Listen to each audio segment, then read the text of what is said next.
Okay, maybe I'm live, maybe not. Oh, okay, it says 5 seconds. We'll see. All right, guys. This is my first attempt at live, so I guess we'll see how that goes, huh? So, what I'm going to do is I'm going to pin up this cushion, and it may take me a minute to figure it out. Let's see. Okay. This has to go here. These are the corners. I grab my clips over here. I'm spending my Saturday afternoon trying to get the second cushion finished because I've got a love seat left to do, and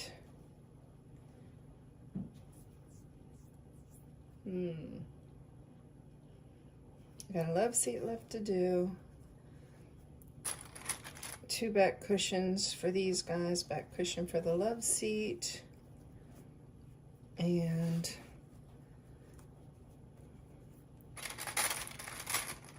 then the ottoman. And things keep coming up. Last week we had our camp out here for my dear friend Red Step Stacker, and it was amazing. I don't think I've laughed that much in years. We had some great conversations. And everybody that was supposed to come did not come, but the ones that did come were brought by God. And he sure did have his way. It was amazing. I had a great time. And I ate a lot of roasted marshmallows. And my friend Squirrely ate a lot of roasted marshmallows. And I'm so glad she was here, because I love having somebody to eat roasted marshmallows with. And we stayed up until 4:30 in the morning.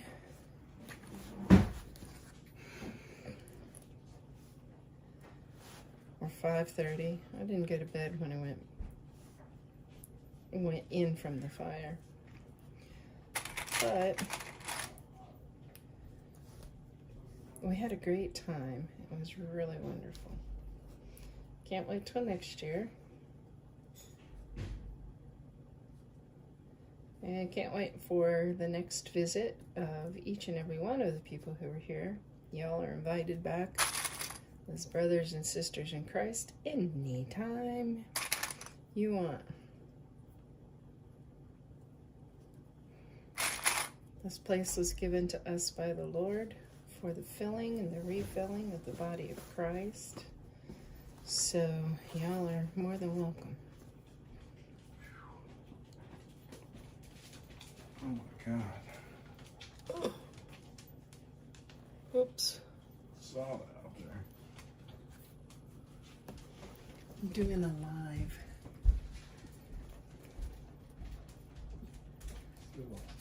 I'm sure it is. Oh, you can't see anything, can you? There you go. That's probably a little better. So it looks like, here's my ruler. Here's one. It looks like I'm folding back 1.5 inches. So I need to fold 1.5 inches back this side too. Just fine. I know I cut these long. Better to have them long and figure out what to do with it than not long enough, and because you can't add once you've taken it off. It's gone. Okay. Let's vote.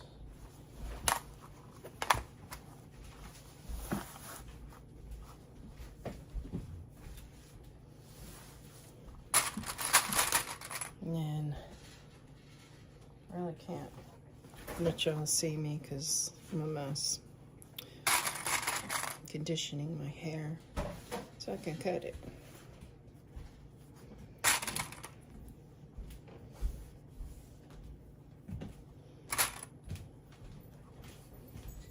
But, okay, why does that look so much longer there? Maybe it must have on. Measuring doodad.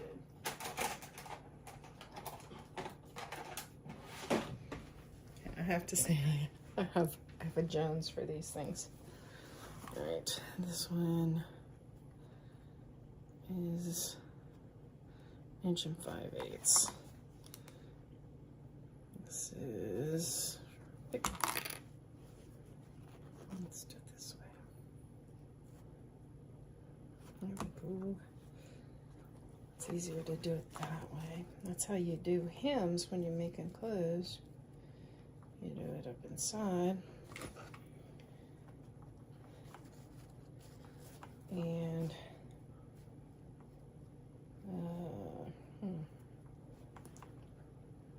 okay.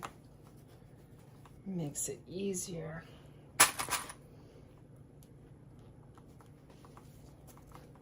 At least this is the way they taught us when I took home ec in high school. Of course, my mom taught me how to sew long before that. It's funny, when we did our home ec projects, we got to pick out our pattern and our fabric and our projects, and I picked out these huge bell-bottom pants because they were all the rage. And I also picked out a checkered pattern, which if you've ever sewn, you know that that's called with a nap.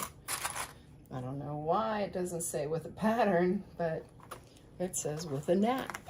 So with a nap, you have to buy extra fabric and you have to match. Like on your seams, you don't want lines coming together like this. You want lines coming together like this. Oh, there we go, like this. So when you cut it out, you got to make sure that all your patterns are interlocking the right way. And I didn't know that was a whole big thing. My teacher thought it was, but it wasn't at my house. My mom was quite the seamstress. She made 90% of my clothes. Not because we couldn't afford store-bought clothes, because my dad was an accountant or a cost analyst at Ford Motor Company. We could afford whatever we needed. It's funny, he made $20,000 a year, and that was like $200,000 now. Isn't that amazing?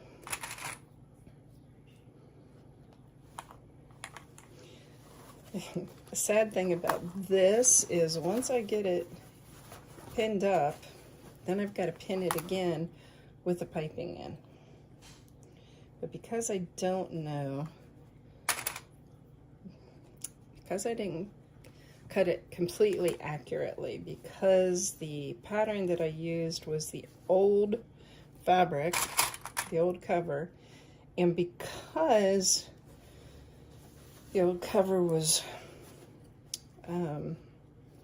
dry rotted and tearing, I kind of cut it a little bit bigger because, well, here's my fabric right there, and I don't know, I'm doing the best I can. A lot of my bags and things that I've made, I just start from an idea in my head, so I'm ahead of the game here. I actually have a quasi pattern to go by. So we went to the fair last night, and it was really fun. Okay, why is this not mating over here? I do not know. But we're gonna do the best we can. Okay, I'm going to what am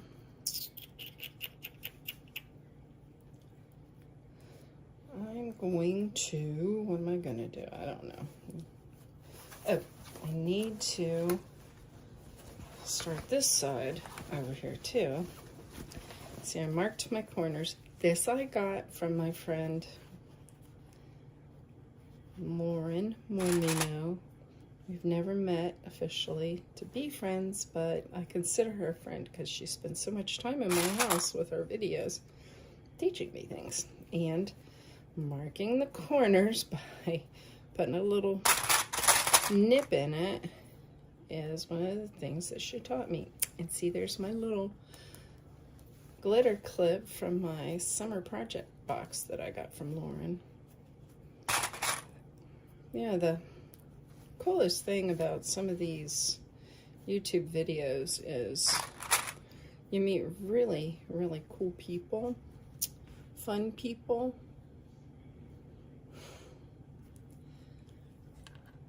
And you can become friends with people all around the world. Of course, I met tons of people through MySpace, and then Pal Talk, and then Facebook, and then YouTube, and Twitter. Of course, all my friends from Twitter got booted off. I'm one of those people, they just shadow ban me. It's special. It's okay though, I don't mind. At least they love me enough to shadow ban me.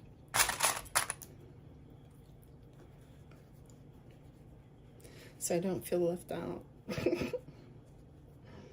All right, how am I gonna do this corner?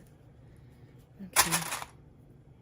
So this is why I clip it before I sew it up. Okay.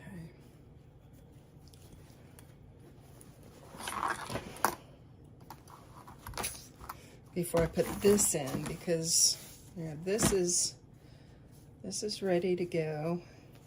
I don't have the ends done because the last one, the ends did not meet, but on the original one they did. But maybe it was just so tight that that's why it split. You see, this is the piping case from the back pillow, and it is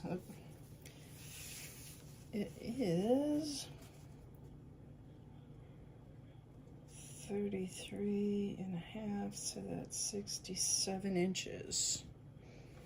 So, oh, okay, while I'm thinking that,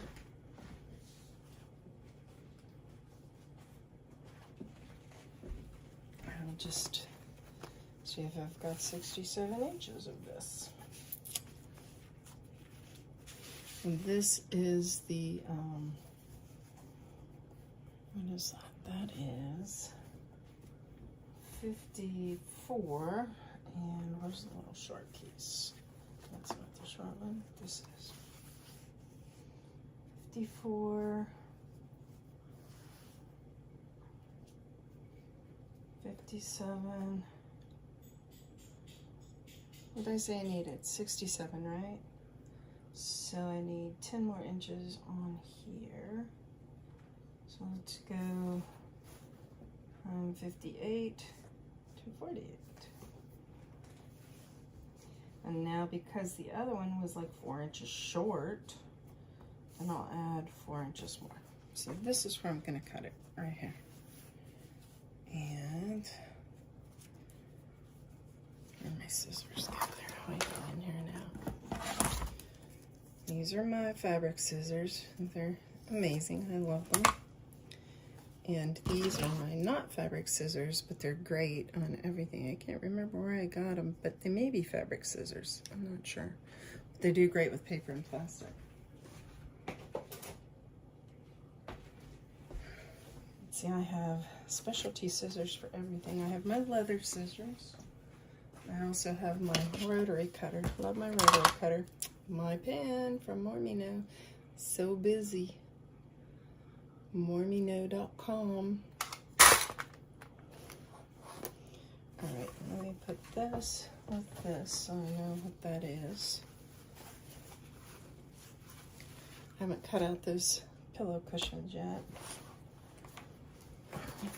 Got a new notebook. I have this notebook thing. I'm sorry. I just don't know what to do without notebooks all over the place. I like to write. I'm supposed to write a book about the people. Well, I'm not sure what I'm supposed to write a book about, but one of my ideas is to write a book about the people that I've met along my journey.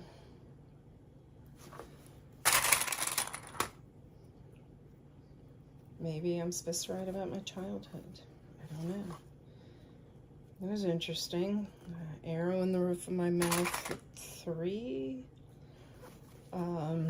Got to die and see Jesus. Spend a lot of time with him while they were working on resuscitating me on the operating table, while they were stitching up the arrow hole in the soft palate of my mouth. It went up through my sinuses, and it did not penetrate my eye socket or my brain or my pineal gland. But I did get to spend time with Jesus in the hospital. I think I was 5 when I was taking the sand out of my shoes, and right before dinner, and I was putting it in the flower garden out front, and there was a kitty, and I was telling this kitty that I would make it a bed and make it a house and it could be my kitty and blah blah blah, and the cat bit me. Next thing I know, the whole neighborhood is searching for this cat. And I guess whoever it belonged to was hiding it, because, you know, if they don't know if your cat has rabies or if your cat hasn't had rabies shots, they have to test the brain. Oops, sorry. TV just came back on.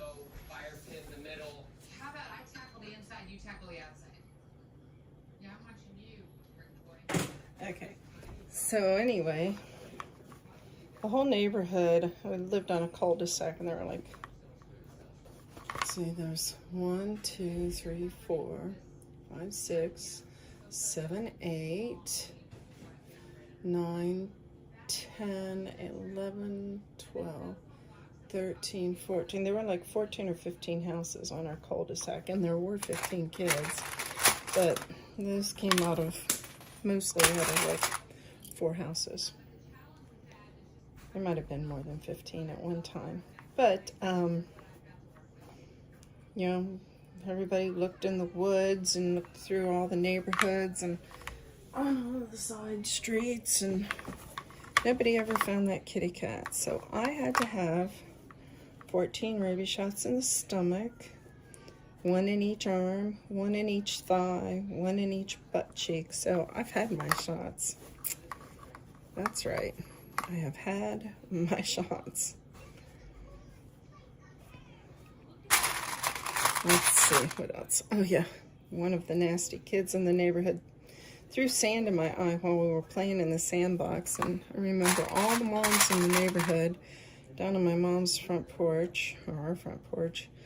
I was in my mom's lap, and they were all trying to irrigate my eyes to get the sand out. I also remember when the Hubbards moved in, the mom and dad were deaf mutes. They went to school at St. Rita's School for the Deaf, and all the kids spoke and heard. They were bad kids. They were so bad. But the little girl, Carol Hubbard, she and I were swinging on her swing set one day, and my mom told me to come in, and Carol jumped off the swing set. No, she didn't. She was going to jump off the swing set, so she was going really high, and the swing set fell on her. Had her pinned. I think I was like 6, maybe 7. And I pulled the swing set off of her. Don't ask me how. I just picked that sucker right up off of her. But, you know, that was God because I was too little to pick up a swing set. And yet I did.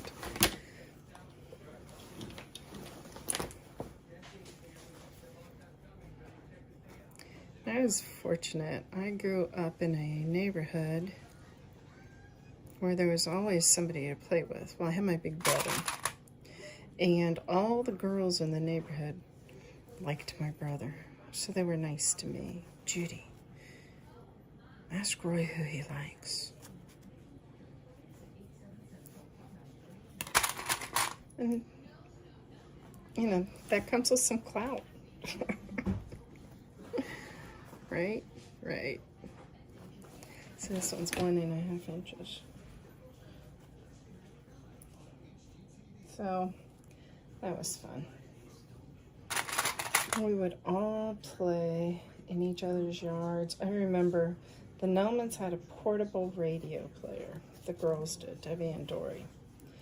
And they, we'd all bring our favorite records, and they'd put their record player in their backyard and plug it in through the window into one of their bedrooms, and we'd all dance. It was so much fun. We had a blast. And if we weren't doing something like that, we were playing dodgeball between the Nauman's house and the Chuchi's house. And Jody Chuchi, her mommy was really pretty. And her dad was a race car driver. He built race cars also. But I was told I was not allowed to go in their house because I guess maybe they smoked pot or something. I don't know. But my dad did not want me in their house. I remember one day I got hit in the nose. My nose started to bleed, and Jody Chuchi's mom took me in the house and put ice on it, and my dad found out I was in the house, and I got in so much trouble. I'm trying not to do that with my kids, but there are things that you have to watch out for, like Peanut. When my oldest daughter was little, she would ride her bike around the neighborhood. We lived in it was called one of the safest neighborhoods in Ohio. And as soon as they did the news report on that, it was no longer one of the safest neighborhoods in Ohio. It became very unsafe for children. Well, for everybody. They started robbing houses, which was interesting. I got to help catch a group that were robbing because I was part of the neighborhood watch.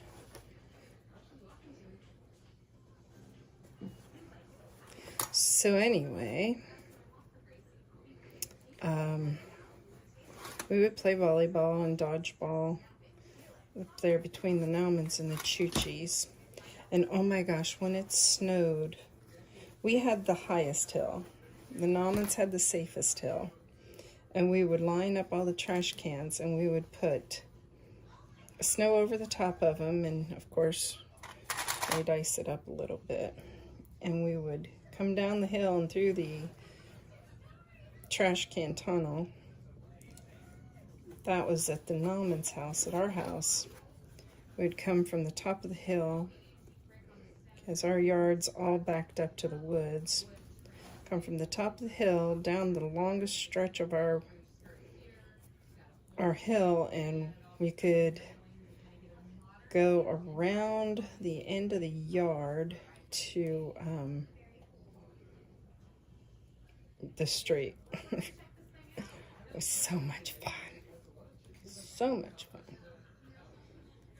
And in our cul-de-sac, the Naumans had put a basketball hoop on the telephone pole in front of their house, and we had spray painted a baseball diamond in the actual cul-de-sac.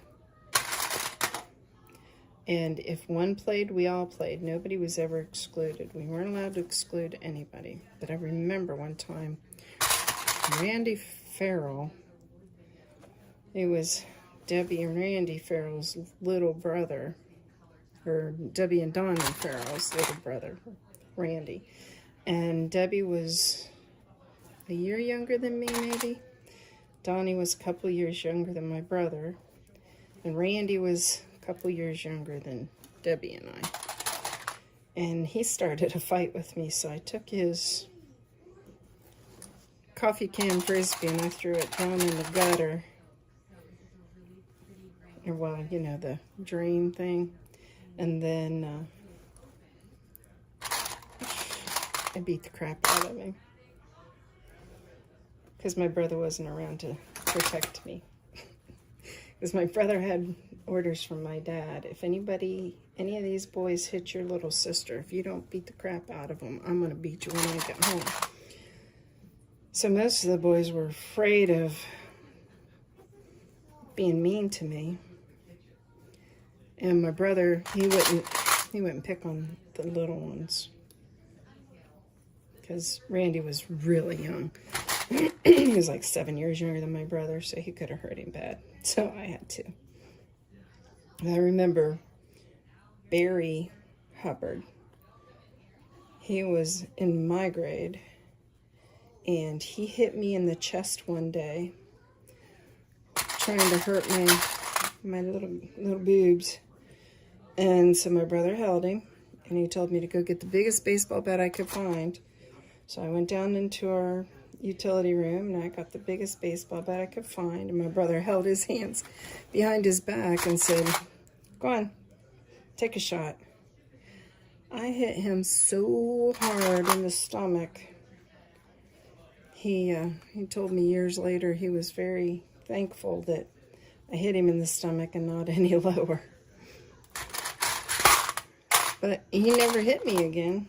He learned his lessons. He didn't hit any of the girls in the neighborhood. Okay, so now this is all pinned up.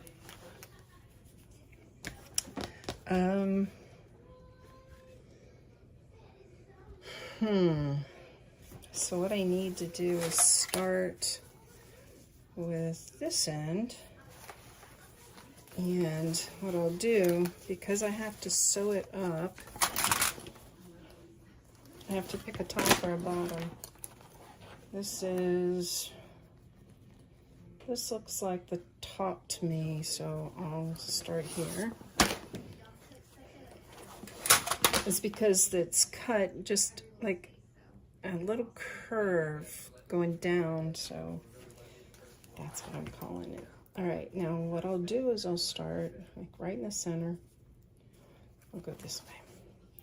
And see, there's the little foam thingy. And the other end should end right there because that's where it was on the other thing, right?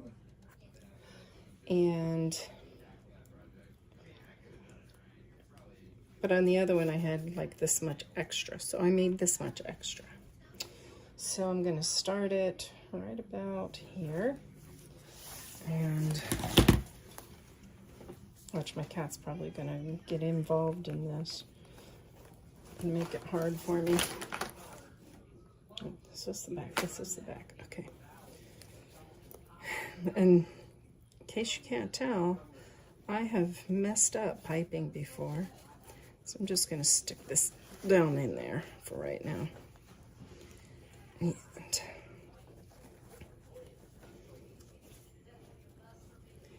And I'll level this up this way.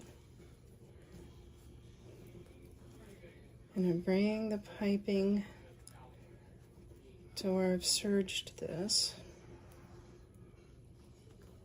And I'm going to leave that in there for right now. I'll take it out before I start to sew. And it's taken me forever to find the sewing foot I really want to do things like this, because I don't think a piping foot would fit really well.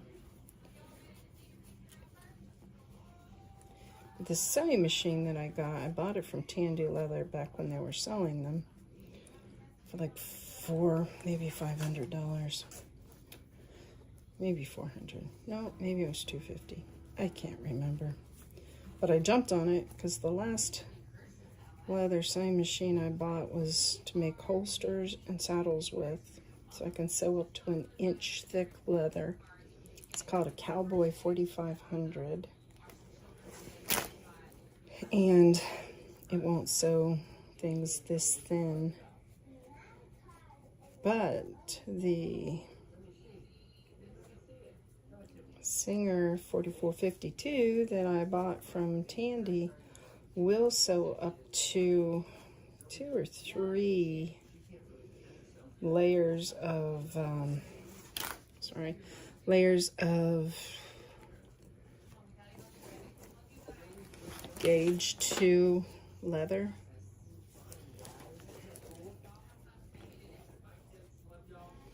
Okay, let's get this in here. Okay. Now on the other one, I was able to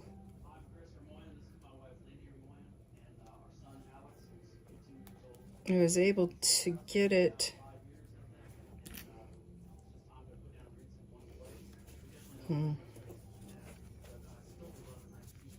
never mind. I don't remember what I was saying. I got confused with what I was doing here. Hang on.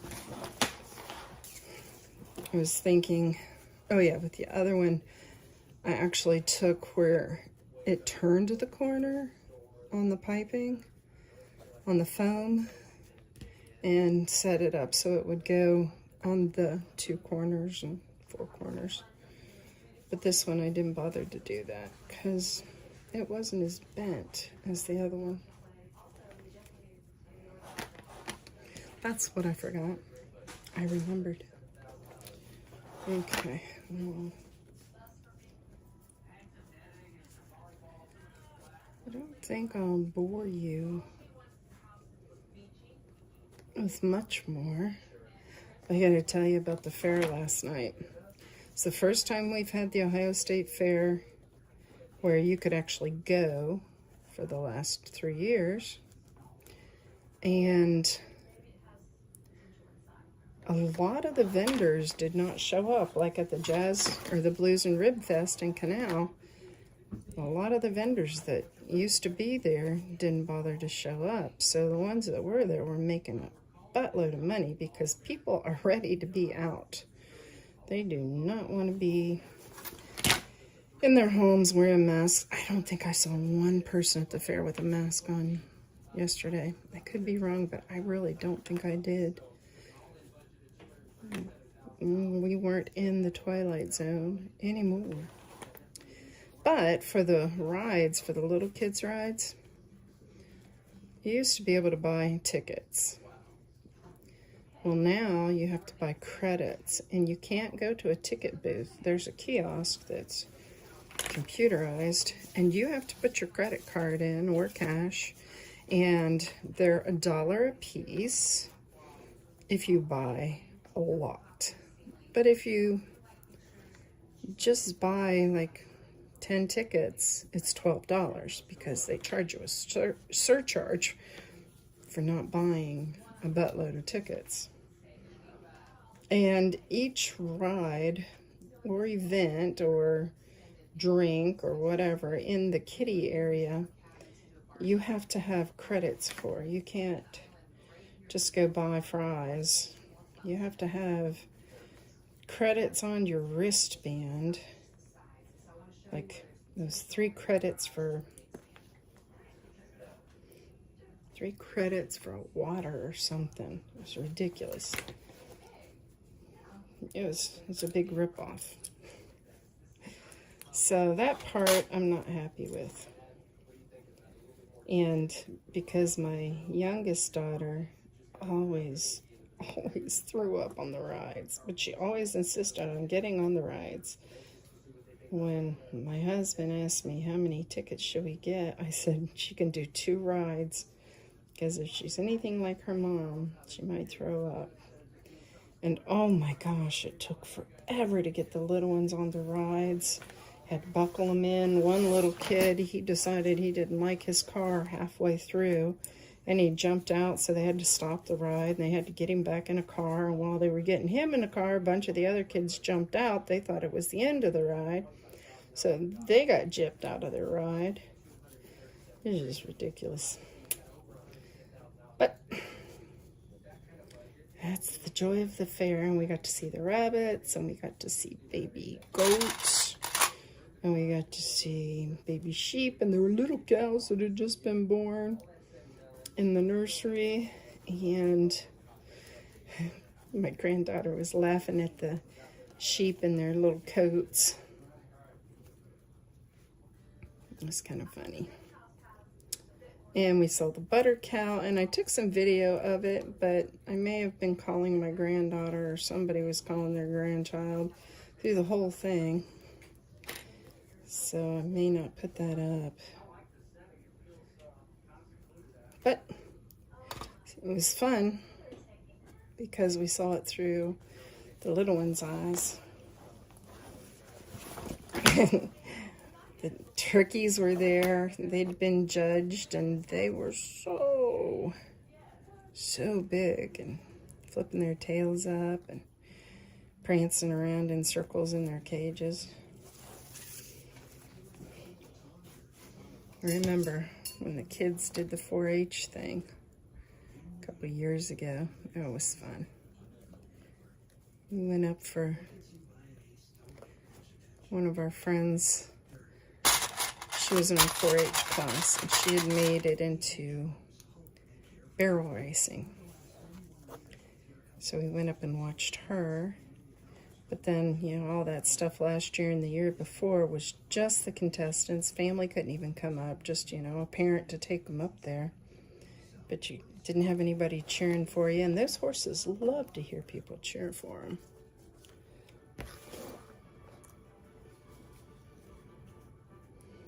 But I was really ready to leave when we left. My back hurt, my hips hurt, my feet hurt.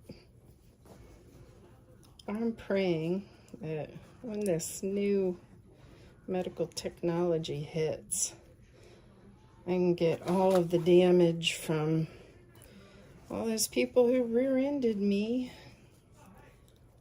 reversed and taken care of, and the back injury from when I fell at a store that shall remain nameless, because in order to pay any of my medical bills, I had to sign a non-disclosure agreement, which I think is bullcrap. They should have had to just pay me, period. But if 45 or a lawyer or a judge or anybody asks me about it, I can tell them. I shouldn't have had a lawyer that was friends with their lawyer. That's all. So anyway, hopefully I can get that reversed.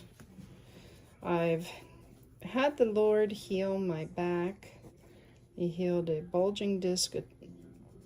Another time he healed a torn disc and a herniated disc.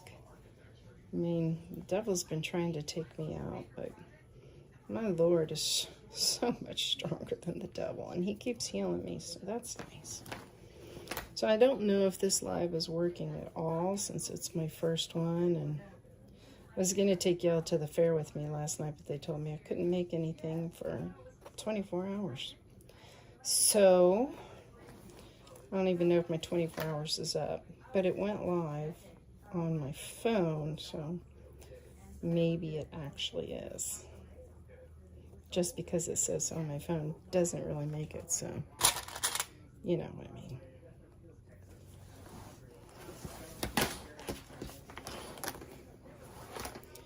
But I love to hear about other people's stories or their childhoods and stuff, with their friends and their neighbors. My best friend was Hope Cook. Her birthday was August 8th, 8/8, and my daddy's birthday was August 9th. And I always got to go to her birthday parties, and she always came to mine. And after my parents were divorced, the dads in the neighborhood would not let the moms or the kids hang out with my mom. But Hope's mom and dad, they Hope's mom babysat me when my mom went to work at Avon. It's funny because my dad's boss at Ford, his wife worked at Avon, and she got my mom in because you couldn't get into Avon unless you knew somebody and you had an in. And that's also the guy that was in business with my dad for his CHMI Cross Harrison Mineral something. Or my dad and his boss went in partners on some oil wells on my stepmother's land. The guy that had the property right next to theirs was bringing in about $150,000 a week with his oil, but they couldn't get any out of my dad's. And what they found out later was that the guy was directional drilling and drilling into my dad's pockets or my stepmom's pockets. So I don't think there was much money there. At least Dad never said there was.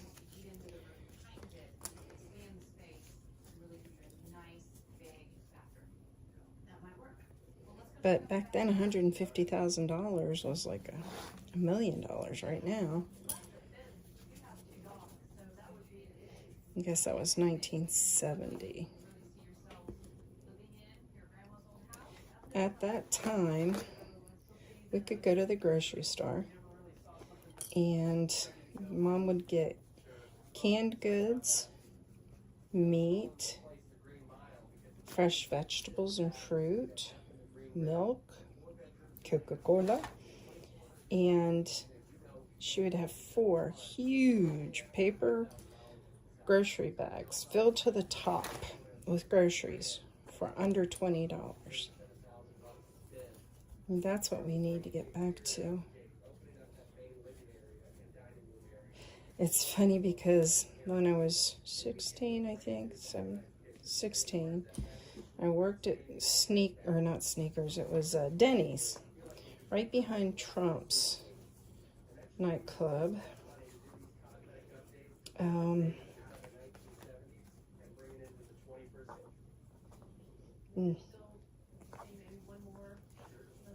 Well, better not tell that story yet. Anyway, storytelling's fun, especially when it's a true story. So let's go back in the 60s. Oh, okay, I guess I can't tell that story. It was 1976, I think, and I had a boyfriend. I wasn't really going out. I was working, and I would see people at work, you know the drill. And he was actually had a Super Bowl ring. He was a football player down in Texas. I don't know how he got to Ohio, but he was talking about how, he wanted to be as successful as his dad, and so he would need to make $30,000. And I'm thinking, wow, my dad only makes $20,000 a year. Yeah, you want to make $30,000? That's a lot of money, dude. I guess that was still a lot of money back then.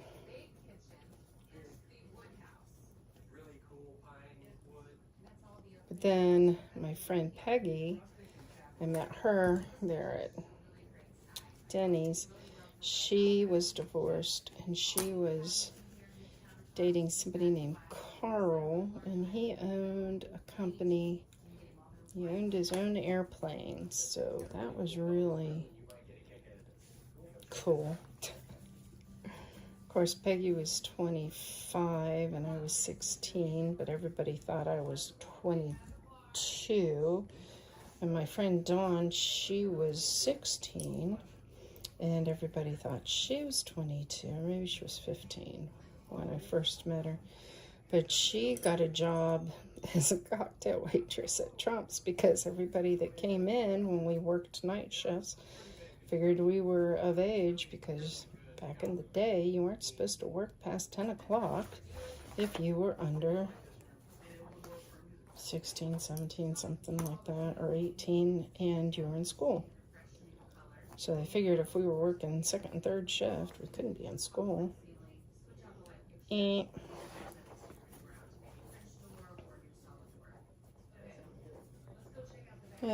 you know, that's the way it goes.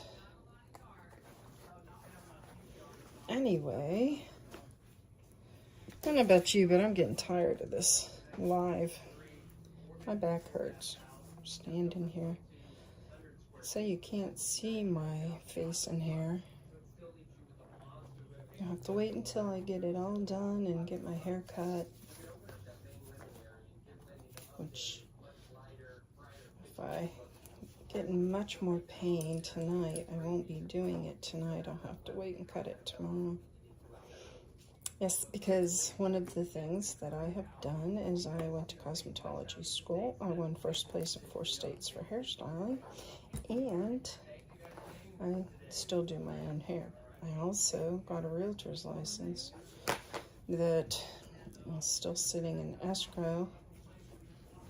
Only used it once, and that was for the house I was supposedly going to live in with my ex, who was supposedly going to be my husband, but that never happened. Thank God. Thank God he sent me the husband I have now. The other guy abused my child. You just can't trust anyone with your children, with your little girls or your little boys, because I found out from a family member that little boys get molested too by family members. And it's not just men who are abusers. Actually, my little sister has a cousin-in-law or something that got arrested at Lakota, one of the Lakota schools, for having an affair with a student. Yeah, it's special. Too many teachers do that. I mean, at the very least, wait till they turn 18 and get out of school and date them if you've got to have one of your students be your boyfriend or girlfriend.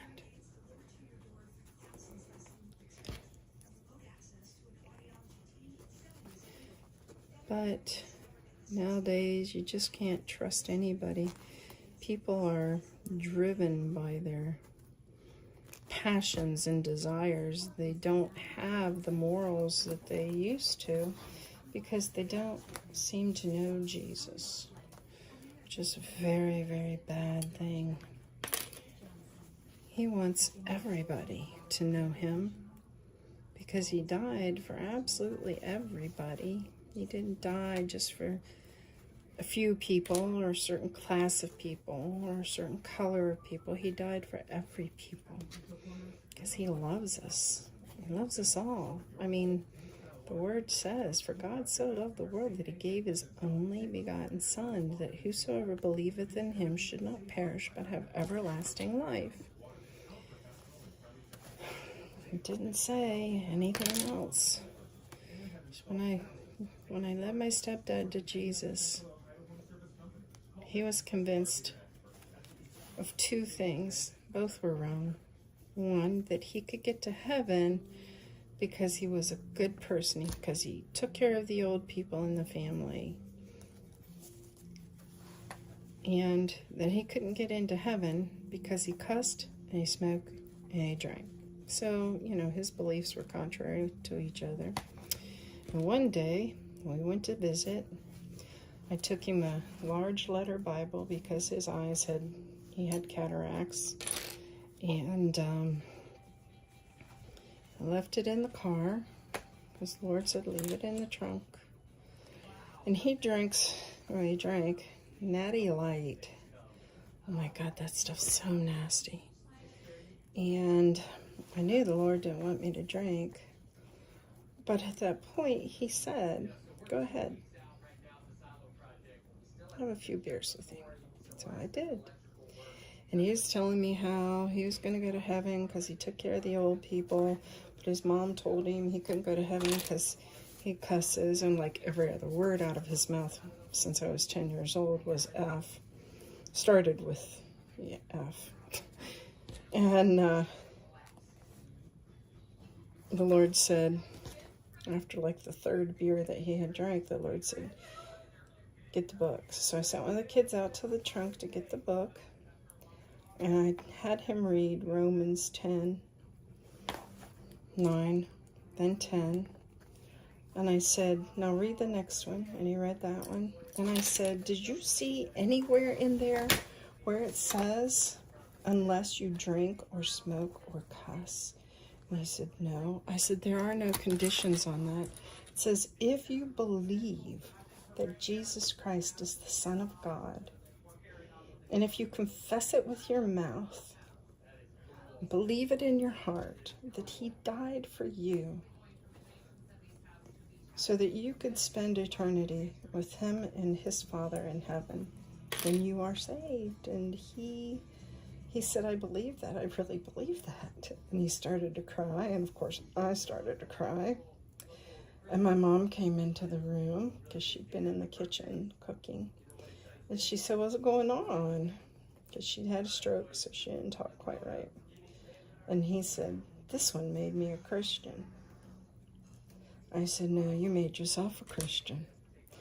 And of course, my mom started crying. And she said, I'm so happy. I'm so happy. And I was really happy because I knew he didn't have much time left because he was dying of cancer. But my mom would have him in heaven for all of eternity, which is an awesome thing for her. She loved him very much. And the most amazing thing came out of that. Since I was 10 years old, I was trying to get my stepdad to like me, and he hated me with passion. And he treated me really bad. But from that moment on,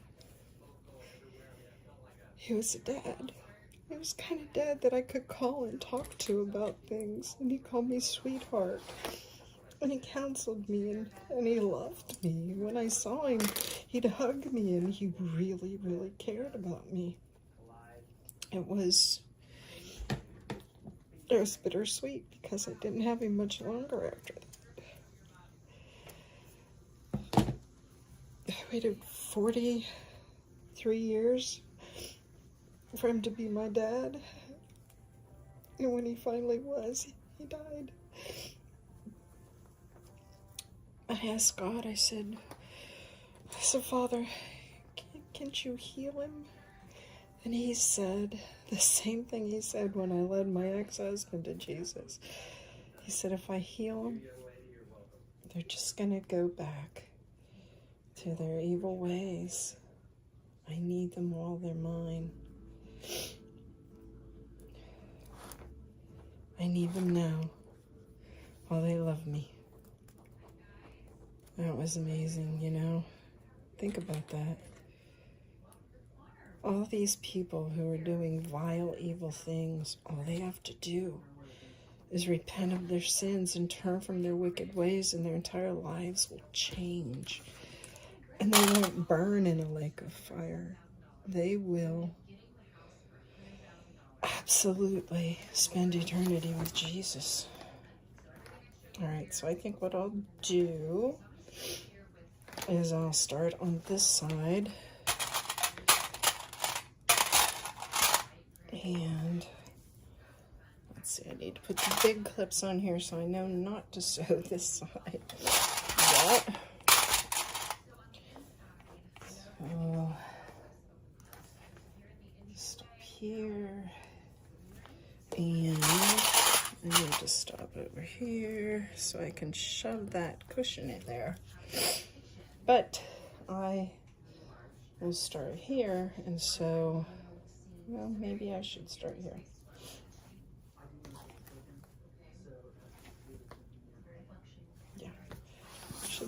hair. And so all the way around until I get back to those clips. All right, so that's it for now. So I got a low battery anyway. This will save you some time and some misery watching this. God bless y'all. And once I get my hair done, maybe I'll do another one. God bless you.